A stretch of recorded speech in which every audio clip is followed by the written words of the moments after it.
Hi everyone, welcome to this reading. I have my crystal ball off to the side, so I will be scoring throughout this message. If you're new to my channel, my readings are a little different, and if you're returning, welcome back. You know how we do. If it doesn't resonate with you, if you're forcing the story to fit or arguing with it in any way, just leave it behind for the people who it's meant for.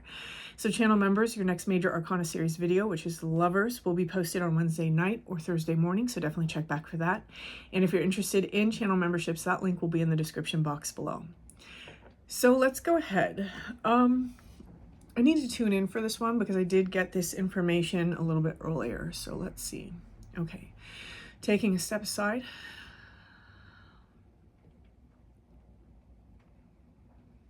And allowing spirit to pass through me.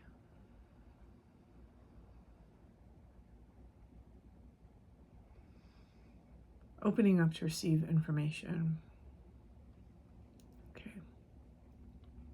So when I first opened up for this message this morning, one of the things that they showed me was this card. And this card comes from the Work Your Light Oracle, and the card is the initiation.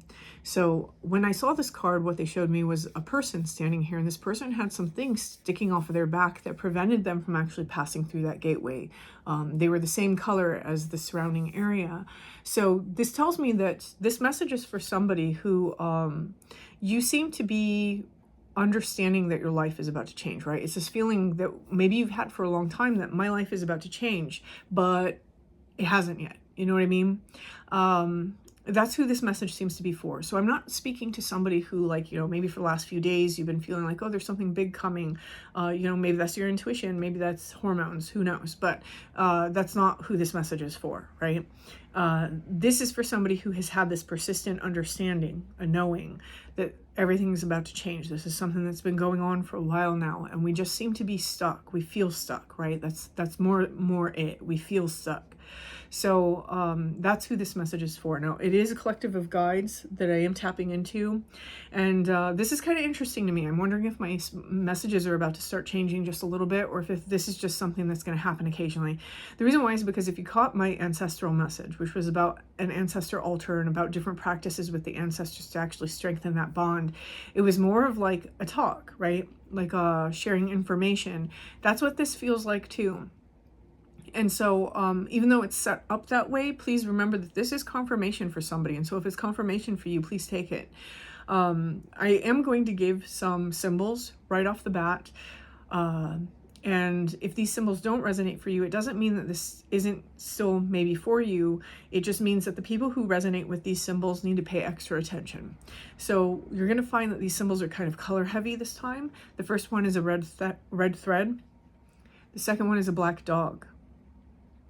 A cowboy in a horse painting, but he's facing the opposite direction of the horse. So he's like looking behind his shoulder at what they've just left behind. A yellow canary. The planet Venus, specifically that blue teal sort of color. An owl figurine. Gold ring with a red ruby. And then Monopoly or some other kind of game money. Okay? And the message that's coming through in this is they want me to explain something. There seems to be something happening for the collective who you've done a lot of work. You know, you've put in a lot of work. You've left certain vibrations behind you. I don't mean external vibrations, although that certainly can be the case. I mean internal ones, right? The hate, the anger, the bitterness that we hold inside, the judgment that we have. We've left those lower vibes behind us, and we're trying to move into a new energy. And but we just seem to not be able to cross that threshold for whatever reason. So this is a message that if you can really understand this concept and you're able to integrate it into your life will change. Your life will absolutely change. So it seems that there is still some stuff inside of the heart space and some things inside of the solar plexus that are still keeping us stuck. They're not the vibration that we can carry into this new phase of our life where everything does in fact change. And so I'm not telling you what those things are in this message. That's for everyone to figure out because it's going to be different for everyone. But I am guided to share that it does feel like something within the heart space, something within the solar plexus. So ideas of self-confidence, self-efficacy, personal power, personal sovereignty, as opposed to being a victim, as opposed to putting ourselves in victimized states and then staying there, or holding on to certain narratives. And it has something to do with our heart space. So maybe feeling a little closed off to people, maybe feeling, I'm not even going to label it. I feel like everybody knows what the heart space entails, right? And maybe you don't, but if you don't, then this message probably isn't for you, because this is definitely a message for somebody who's worked those spaces already. There's some like residual things that we still have knocking around. So they want me to explain something in terms of energy dynamics that will make sense for whoever this message is for. Okay, so they want me to talk about something that I actually call the cycle of love. You know how in modern spirituality, we have all these things that we say, right? They sound really good, but they don't really mean anything, right? When we say everything is love, love is everything, and then like you turn on the news and people are like murdering each other, like that just doesn't mean anything there, right? Or it kind of like when we say, you know, where love is, there can't be fear. Like tell a mother that. Or where fear is, love can't be. Tell a mother that and see how long it takes you to get slapped, right? We just say these things and they're not necessarily true, right? They don't necessarily apply to all situations. And so we're going to discuss the idea of love is everything, and we're going to put that in a very practical understanding, because this is I don't know that most people understand this concept. So there's 3 places in the universe, right? And I want to speak more so about, not less about nature, more about human nature, more about the human collective. That's where I want to keep this discussion to. There's where love is, there's where love isn't, and there's where love is twisted. This 3rd section, right, where love is twisted, is a direct relation to where love is not. And where love is not is in direct relation to where love is, okay? So let's take this in a practical way. We have individuals in our life, like everybody wants to talk about narcissism. So let's talk about narcissism. You know, when we have this energy of a narcissist, what we're looking at is somebody who, they kind of really enjoy when they can get a rise out of you, when they can say something to you and they can get that reaction, right? And they'll do things on purpose to get that reaction, or they won't respect your boundaries, or they'll be downright abusive. And that's that form of twisted love, right? Because they probably do genuinely care on some level, but they care about what you can provide them. Why is that? It's because there's an absence of love, right? So again, twisted love is in direct relation to an absence of love. Why is that? It's because this individual wants very much to feel loved, but feels its absence, right? Whether it's, you say something that makes this person not feel loved, or they're just really insecure, and so they don't feel like there's love out in the world for them.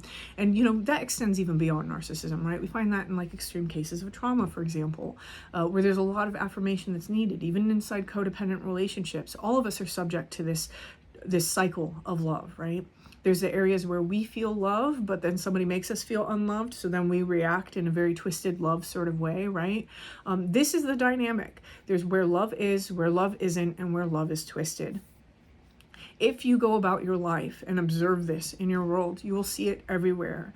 And you'll see one thing, hopefully, if you have a high enough perspective over this, that this cycle of love is literally the fuel that is catapulting our evolution. Our entire evolution as a species requires this cycle. It's like the propeller that's pushing us forward, because this is, in essence, that dance of karma, right? Not only with the outside world, karma very specifically is about what's going on inside of us. I know that's not a popular opinion. I don't care. It's that cycle of love within us, right? If we have love for ourselves, if we don't have love for ourselves, how does it cause us to react to other people? That healing of that karma is really when we come to a place where we fill ourselves with love and we manage to feel loved because we love ourselves. This is what is being said in this reading. There's something within the cycle of love that's taking place inside of our heart space, whether it is that we're projecting ideas of evil onto people rather than understanding that they're just in the cycle of love too, right? They're learning about it. They're learning what it is, what it isn't. Maybe you don't think that they are, but that's not any of your business whether they are or they're not. It's their business, and their soul is constantly learning. All of our souls are constantly learning. There's nothing that can be taking place inside of our lives without our souls learning something. And so there's that kind of energy that's coming in here. I want to point this out in this card. This right here, this lightning bolt, right? This lightning bolt is trying to break that gateway into being bigger, right? It's also trying to come down and inspire something. It's very reminiscent of that tower energy.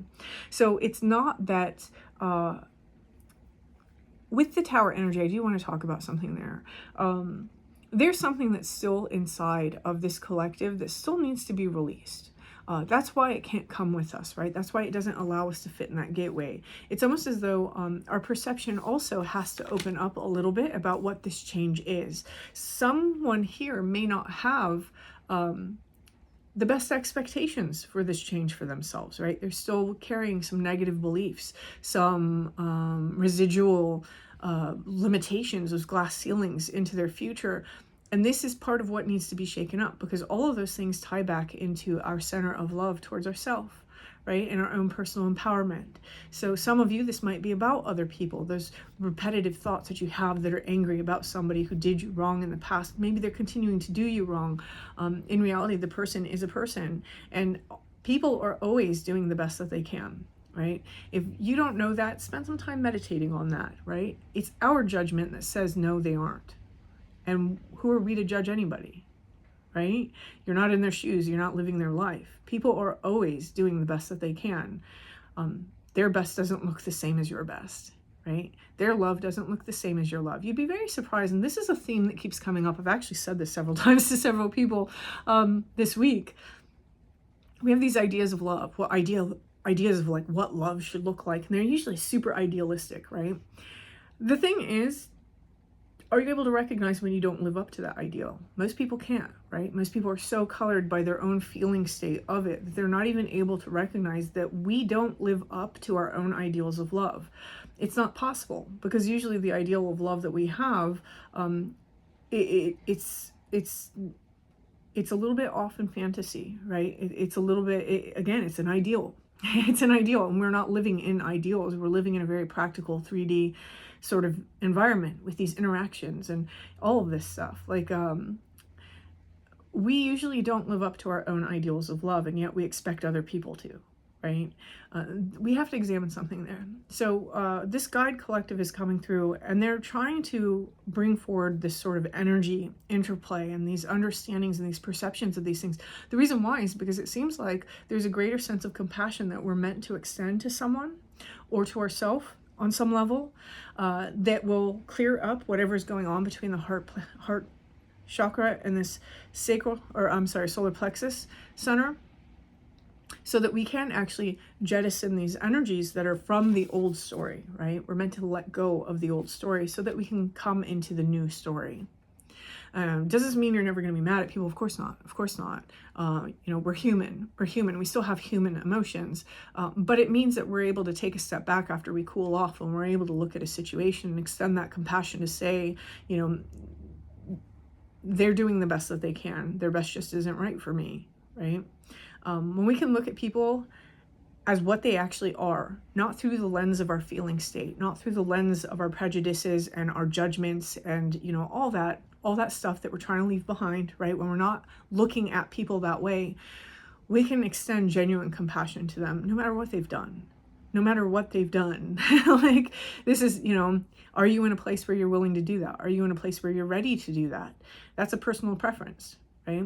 And if you're not in that place, that's fine. But this guide collective is saying that is what's required to actually take this leap for whoever this collective is, right? Again, if that doesn't resonate for you and it doesn't stir something in you, then it's not your message. You don't have to take it. So, there's something here about the cycle of love and understanding the cycle of love, how love works. For some of you, that's all you need to know. Being able to analyze the different situations, the different feeling states you go through, and asking yourself, is love present here? Or is love absent here? And if love is absent here, am I displaying twisted love? Is twisted love being displayed to me? Then does that mean this person feels absent of love? Is it appropriate for me to make them, therefore, feel loved or extend more love to them? Because you can't make people feel loved, right? Sometimes it's not appropriate, right? So this is just kind of a message from someone's guides. They feel like somebody needs to understand this concept and this interplay in order to be able to free themselves of something that may be preventing this step through this gateway and this initiation into a new phase of being. I also want to leave you guys with one last thing, because I'm feeling like my God is stepping in and trying to say, hey, there's a mantra that I use, and you guys have probably heard me use it on this channel. And mantras aren't meant to be these like dead words that we speak that really don't mean anything to us, but we say them because we hope that they do. You know what I mean? They're meant to be things that actually stir something on a deep soul level. And I love how many of you took the one from the video that I did that was about social media and being on social media and really not caring what people think about you or what people say to you. I had a thing in there where I said, you know, I'm a mountain, I do not move, you have to go around me. And that's just my mindset. That's my mindset in life. It has been for a very long time. And I noticed that some of you still leave that in the comments, and I love that. So thank you. But that's what I'm talking about. Mantras are meant to be something that really stirs something inside of you. They make an energetic shift happen every time you use them, or they enforce a grounding inside of some sort of knowledge that we already know, right? You should be able to feel a shift if it's effective and if it's right for you. One that I do often that really helps me move through these types of energies and move through the energies where, you know, maybe my human is struggling a little bit with releasing anger or releasing pain about something. I'm more of an angry person, so more anger than pain. But that was my whole thing. For me, I noticed that saying everything is exactly as it should be really helped me have peace about things. So whoever this collective is, you may want to find something that you're able to remind yourself of that helps you shift back into this higher perspective that I think makes a lot of sense to you guys just because you have done so much work. It's just that maybe this message is you hearing it in a different way, and maybe that'll make something click for you.